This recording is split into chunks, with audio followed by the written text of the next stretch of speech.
Hey everybody, Moshe Rothschild from the Global Israel Alliance here with a summary of the news from Israel for the week ending Friday, September 6th. And here I am in beautiful Rolla, Missouri, traveling on behalf of the Global Israel Alliance, but I still want to get this out to you.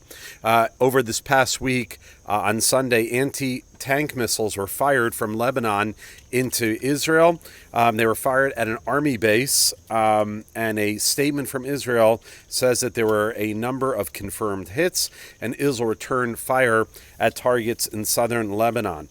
They believe that the attack was a result of the rise in tension, as I reported last week, of Israel's attack on a plan of the terrorists in Syria to launch a kamikaze drone attack against Israel, and Israel had destroyed that terror cell. So perhaps this was a rise in the tensions in the north. This week as well, Benjamin Netanyahu said that he will annex all the settlements in Judea and Samaria, what the world calls the West Bank. And this is a very popular move in the Likud party and amongst all the voters on the right wing. Remember, we have elections coming up September 17th. Netanyahu did say this back in April, but it definitely is a way for him to promote his agenda to try to garner votes. This week, Israel's children return to school on September 1st. Remember, the school year in Israel goes from September 1st to June 30th. Now, this week, interesting, Saeed Molai, who is the Iranian judo champ, who was forced to throw a match. Why? Because had he won that match, he would have had to face off against the Israeli champion, and the Iranian government did not want him to face the Israeli, so they forced him to throw a match. Now, he was not at all in favor of this, and he wants to leave Iran, and it's been confirmed this week that he has applied for asylum in Germany. So that should be an interesting development.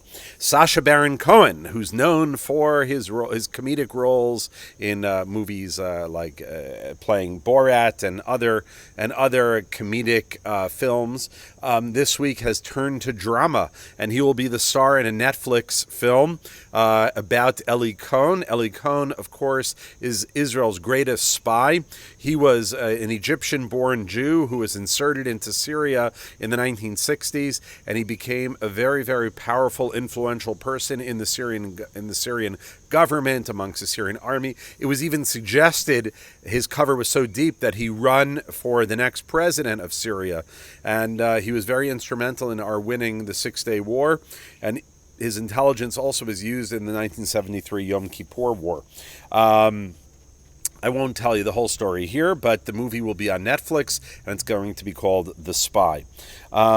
In a world first ever, the United Nations Committee for the Elimination of Racism and Discrimination condemned the Palestinian Authority, their education system and their school texts, for promoting anti-Israel hate and violence in the schools. I don't think the UN has ever condemned anything from the Palestinian Authority. This week as well, another incredible moment. The countries of Bahrain and the United Arab Emirates condemned the Hezbollah attacks on Israel. Again, we see Arabs condemning the Hezbollah. Incredible. Our Prime Minister remarked, he said this is a messianic, it sounds like we live in messianic times. And we see this incredible change in the Middle East, and perhaps, who knows, we can dream about peace. This week as well, Prime Minister Netanyahu visited the city of Hebron, or Hebron in English. It marked the 90th anniversary of the massacre in 1929, where 167 Jews were massacred around the entire country in Palestinian riots. 67 of them were murdered in the city of Hebron, and for the first time in almost 2,000 years, the city of Hebron had no Jews living in it after that massacre for the next 20 years. So it was a very historic massacre, and we marked 90 years, and the Prime Minister visited Hebron. Let's see. This week also marked the anniversary of the 1972 September 5th massacre of 11 Israeli athletes who were at in Munich to compete in the Olympic Games, and this week marked the anniversary. And the Olympic Committee, it took them I don't know, maybe 20 years to acknowledge and make this a part of the Olympic Memorial. Now, in a bit of a feel-good story to end, Israeli aid has arrived into the Bahamas. Of course, Israel is almost always one of the first countries to respond to any worldwide tragedy, something we're very proud of. And Israel is extremely sensitive to its role in the world as a world leader, even though we are a small country. But Israel is, in this sense, a world leader. Unfortunately, we have a lot of experience with disaster, with terrorism, and so on and so forth. So they have arrived in the Bahamas, and hopefully will make their mark felt. Wishing you all a Shabbat Shalom. And by the way, we announced this week, very exciting news, a tour of Poland, a mission to Poland for Christians to take place in October 2020. It's a little bit more than a year away, but if you are interested, respond to this, send me an email, and we'll get you more information as we have it.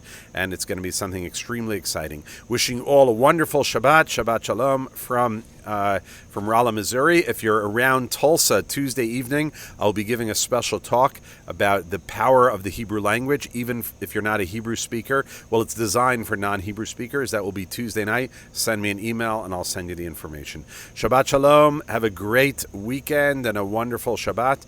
And again, this is Moshe Rothschild from the Global Israel Alliance.